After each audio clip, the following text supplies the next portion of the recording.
All right, everybody, welcome to Math with Grace. Hello, everyone. This video we're working on today is going to cover our Pre-Algebra, Book 807, Lessons 6 through 9. This lesson discusses solving equations with negative numerical coefficients. So far, our numerical coefficients have pretty much been either positive numbers or just 1. So we really haven't had to solve for a coefficient with a negative number. But if we look at this example right here and follow it through, we have negative x equals 472. Negative x is the same thing as a negative 1x, still equaling 472. Now, to get x by itself, whether it's a negative 1 or a negative of any other number, we simply divide by that negative number. And then what we do on one side of the equation, we do on the other. When we divide 472 by a negative 1, we get negative 472. Here, our negative 1's cancel, and we're left with simply our x alone. So let's take a look at the problems number 1. Okay, if we look at 1a, we have negative 6a equals 36. Okay. We divide both sides by the numerical coefficient, whether positive or negative. That's what we do. Negative 6 here, we divide both sides by a negative 6. These negative 6 cancel, and we're left with an a. A positive number divided by a negative number is going to give us a negative answer. 36 divided by 6 is 6. So your answer then would be a equals negative 6. For part B, we have negative 4x equals 25. Okay? We divide both sides by the numerical coefficient, which is negative 4. Okay? Our negative 4's cancel on this side, leaving us with x all by itself, which is our goal. But here on the other side, it's not so pretty. But we always start with a positive number being divided by a negative number in this case, which is going to give us a negative answer. 4 does not go evenly into 25, so we could either leave our answer as 25 over 4, or we could find out the the mixed number equivalent, right? Well, 4 goes into 25 6 times. Don't forget your sign. Negative, the sign stays. And then we have 1/4 left. Okay? If we look at part C, we have negative n equals 25. Here, we have negative n. It represents a negative 1. So we divide by a negative 1 on both sides. Our negative 1's cancel, leaving us with just n. A positive divided by a negative number is a negative answer. And then how many 1's are in 25? Well, there's 25 of them. So our n equals 25. If we look at problem 2, 2a is negative 7y equals negative 28. Just like in problem 1, we divide by our numerical coefficient, which happens to be a negative 7. We do that on both sides of the equal sign. Our negative 7's cancel each other out, leaving us with y equals. Now here we have a negative number divided by a negative number. Just like when we multiply a negative number by a negative number, we end up with a positive number. It's the same here when we divide. If you have a negative number divided by a negative number, it's going to be a positive answer. Okay? Well, how many times does 7 go into 28? We know that 7 goes into 28 4 times. So our y equals 4. Moving on to part B, we have negative 8b equals 32. All right? We're going to divide by our numerical coefficient of negative 8. It's going to cancel off on the b side, leaving us with b equals. Again, positive number divided by a negative number is going to be a negative answer. How many times does 8 go into 32? 8 goes into 32 4 times, so our b equals negative 4. Question C, is negative 9z equals negative 55, okay? Again, we divide by our numerical coefficient of negative 9. It cancels everything out on this side, leaving us with z equals a negative number divided by a negative number is going to give us a positive answer. Again, 9 does not go into 55 easily, so I'm okay if you left it as 55 over 9. Or you could change it to a mixed number, which would be represented as 6 1/9. So remember, when solving equations with negative numerical coefficients, you divide by the entire numerical coefficient, including the negative sign. Divide by the negative coefficient on both sides and solve for your variable just like you always would. That is lesson 6. Lesson 7 is going to be short and sweet because we are not doing it, as you can tell by our big X. Extracting square roots, I'm sure, was something very useful long before calculators were something that people had readily available to them. So please, you do not need to do the lesson or problems number 1 or 2. If you need help learning how to find a square root of something on your calculator, let me know next time I see you, and I will walk through the use of your calculator with that. But do not forget to do the rest of your homework problems starting on page 29 through the end of the lesson. That's lesson 7. Lesson 8 is teaching us about multiple probabilities. Sometimes we're interested in multiple probabilities, the probability of an outcome happening over and over again. If you toss a coin, this is the example here on the page. If you toss a coin multiple times, what are your chances of flipping a heads or a tails, or a tails and a heads, or, you know, whatever the chances might be, as many flips as you're going to flip it, right? Well, there is a way to figure that out. If you look at the breakdown on the chart here, if we tossed it one time, there'd be 2 possible outcomes, correct? You'd either have a tail or a head. Okay, so your possibility of getting a head is 50%, 1 out of 2 chances. Now for 2 tosses, you have 4 possible outcomes. You have 2 tails in a row, or you have a tail and a head, or you have a head and then a tail, or you have 2 heads in a row. So out of the 4 possible outcomes, it's a 1 in 4 chance you're going to get 2 heads in a row. So that's 25%. For 3 tosses, there are 8 possible outcomes. Tails and a tails and a tails, a tails, a tails, a head, a tails, a head, a tail. Okay, this is just the breakdown of everything. A tails, a head, a head. Okay, you could have a head, a tails, tails, head, tails, head, head, head, tails, head, head, head. Okay, so the chances of you getting all 3 heads is a 1 here out of the 8 possible outcomes, which is 12.5%.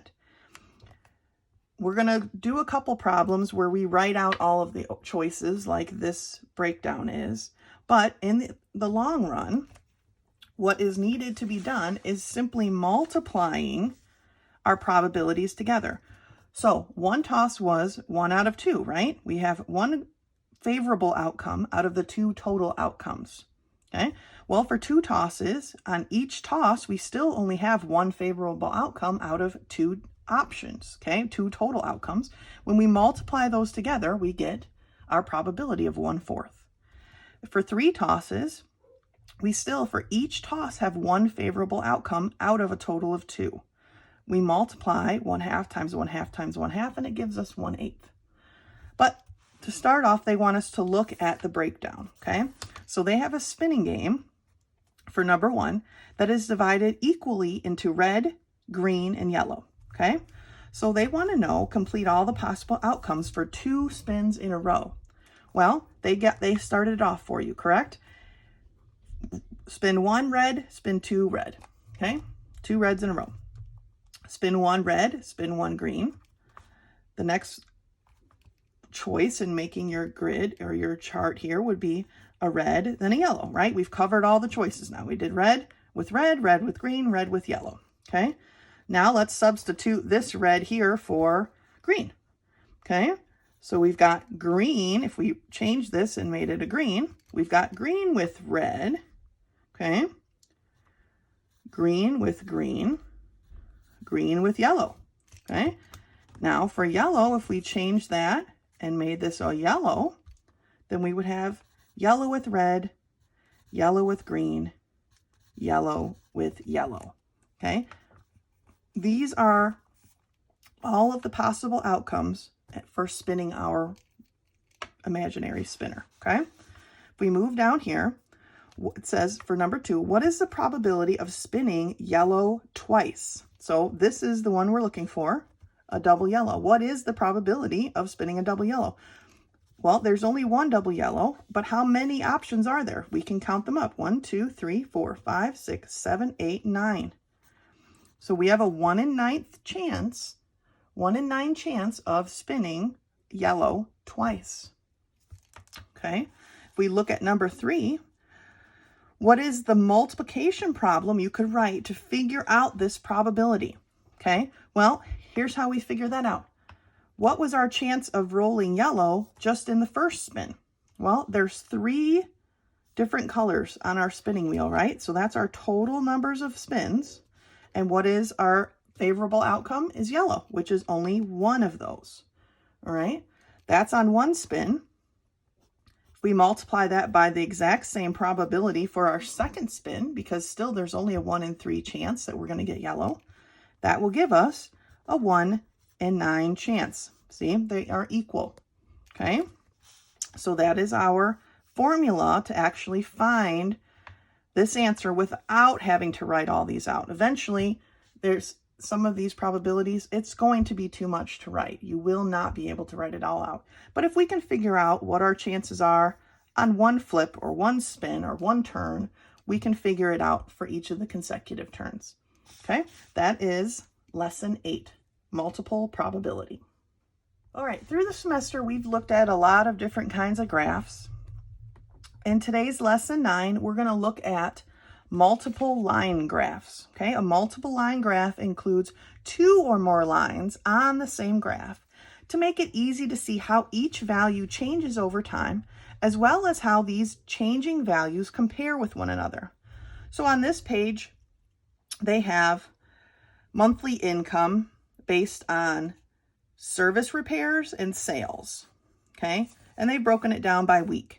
So each week is listed here as to the income they brought in on either service repairs or sales. Then they've plotted both bits of information. Here's our service and repairs, which they've labeled with wordage here. Now, for those of you who like to use different colors, you could always have made this a red line and this a blue line and written it over here that the red line was sales and repairs and the blue, or was service and repairs and the blue was sales, okay? You do not have to write the words here, but you do have to differentiate your lines in some way or the other. Whether it's making a dotted line or using a different color, you just need to put that in your legend so that we know exactly which line belongs to which. But because this book is in pretty much black and white, they decided to write the wordage on there, okay? But here is our service and repair line. We all know how to plot points at this stage of the game. Just make sure you're connecting the correct points with the correct line. And then here's their sales line.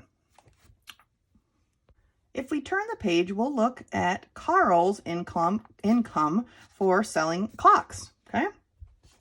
Carl apparently sells custom or brand name clocks and custom built clocks. And these are his sales over the months from between January and June, okay? So we're going to make our line graphs based on that. I'm going to start with the brand name clocks, all right? As you can see, I've labeled my graph at the bottom by month, but I skipped a line in between because this graph was plenty large enough for us to do that. So, and I just marked it with the first letter of each month. January, February, March, April, May, June, okay? And then up the vertical side, they kind of started the layout for you with a 0 to 500. So I just continued with that differentiation, and I made it 1,000, then 1,500, 2,000, then 2,500. Okay? So if we have our graph set up and ready to go, let's take a look at January. Well, for brand name clocks in January, he made $2,056. Now, I remember we talked about this in the past. With a graph like this, it's not going to be extremely precise, but you just have to find a good estimate as to where that point would be. So if we look at $2,056, it's just going to be slightly over the 2,000 mark, okay? For February, it's $1,680. So we can go to February. We're about $100 over, almost $200 over this 1,500 mark. So we can put a dot about there. March was $1,225, which is about halfway between 1,000 and 1,500. April was $1,859. So it ends up being right about there somewhere. May was $2,225, which is precisely between 2,000 and 2,500.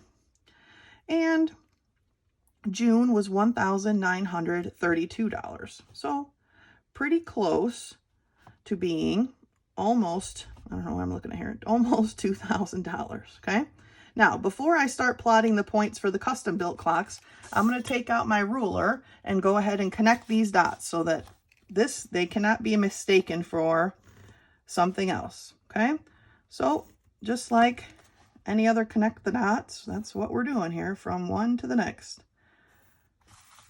We want nice, precise lines.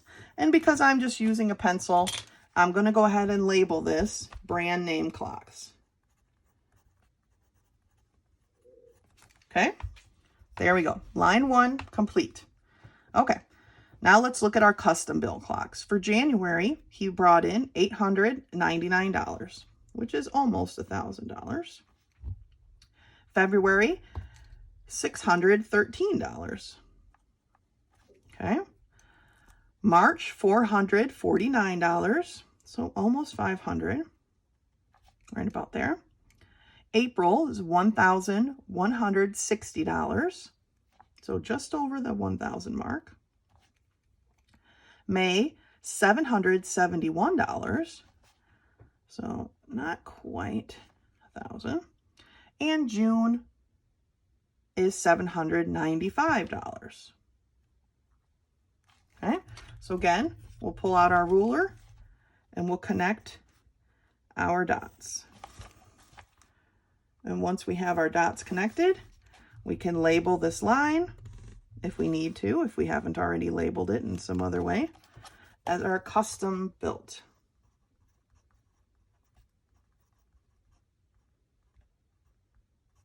Okay, so our custom built clocks. So there we have it. We've just created a double line graph, okay?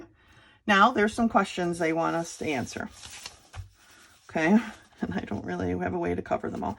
All right, so during which week, now these questions are going to be on this page or the page prior to it, okay? So this question pertains to the graph on the other side of the page, so I'll flip over to it in a second. It says, during which week was the total income the lowest? So if we flip back to page 37, the question was, during which week was the income the lowest? Income meaning both, not just service and repairs or sales. They're talking about complete income that week. Which week did this person make the lowest amount of money? Okay. Well, it's going to be one of 2 weeks, right? It's either going to be week 1, where our dots are both pretty low, or it's going to be week 3, where both of our dots are pretty low.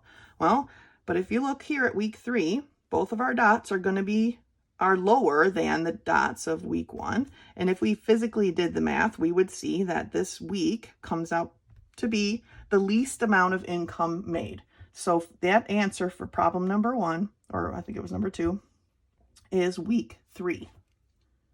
Question 3 reads, which income, sales, or service and repairs increased towards the end of the month? Now, that's a kind of a ambiguous question in my mind, because if we look at our service and repairs, technically toward the end of the month, it increased, right? From week 3 to 4. And so did the sales. So they both increase, but the question that they really should have asked is which increased the most, okay? So if we look from week 3 to week 4, we can see that our sales and service repairs only went up by about $100, okay? But if we look at our sales, it increased dramatically more between week 3 and week 4. So the answer for number 3 is sales. All right, so question number 4 is about the graph that we just completed, and it reads, do brand name clocks or custom built clocks bring in more income? Well, if we didn't even have the actual line graph, if we were just looking at the data, this question would be fairly easy to answer. Brand name clocks are consistently higher than custom built clocks, but that's evident, super, super clear on our graph, okay? Because our line for our brand name clocks is consistently higher than the line for our custom built clocks, okay? It is always above it, higher. It never crosses below it. Brand name clocks are consistently bringing in more income than custom built clocks. All right, then the last question, question number 5, reads, between which months did the income for custom built clocks change the least? Okay, so now we're only looking at custom built clocks. Between which months did its income change the least? Okay, so between which 2 months did its up and down movement change the least? Now this may not be as evident based on this graph because our numbers weren't exactly super precise, right? We kind of estimated where our dots would go. So we can look and say, well, between February and March, it doesn't look like it moved very much. And it doesn't look like it moved very much between May and June. So let's take a look at those numbers to confirm, okay? So if we look here between February and March, it's close to being a $200 difference. But if we look between May and June, we can see that it was only about $20. So obviously our change between May and June was the least. And that's your answer for number 5. Now, before we close out lesson 9 and our lesson for the week, I want to go over problems number 6 and 7 with you guys, just so you have a good grasp on our multiple probability questions, okay? So if we look at number 6, it reads, what is the probability of getting double sixes in a game like Monopoly? Well, I'm sure most of you have played some kind of game that involves a regular die, right? Or a set of dice. And we know that a die has 6 sides, okay? So we have a possibility of rolling 6 different numbers, the numbers 1 through 6, when we roll a die. So our total probability or our total outcomes is 6, right? But to get a 6, to get 1 6, okay, there's only 1 6 on the die. So we have a 1 in 6 chance of getting a 6, okay, on 1 die. But this is double sixes, so that means we have more than 1 die. But our probability per die doesn't change. The second die, we still have a 1 in 6 chance of getting a 6. We multiply our two probabilities together to find out that we have a 1 in 36 chance of rolling double sixes, okay? That's how we figure out these multiple probability questions, okay? We have a 1 in 36 chance of rolling double sixes, okay? For this one, it reads, what is the probability of rolling 5 dice and getting all 3s? And it says to go ahead and use a calculator. Please use your calculator, okay? But we have 5 dice this time, and we want only 3s, okay? So we have 5 dice. They still have a probability of 1 out of 6 to get a 3, correct? There's only 1 3 on the dice, and there's 6 possible chances. And we do that 5 times.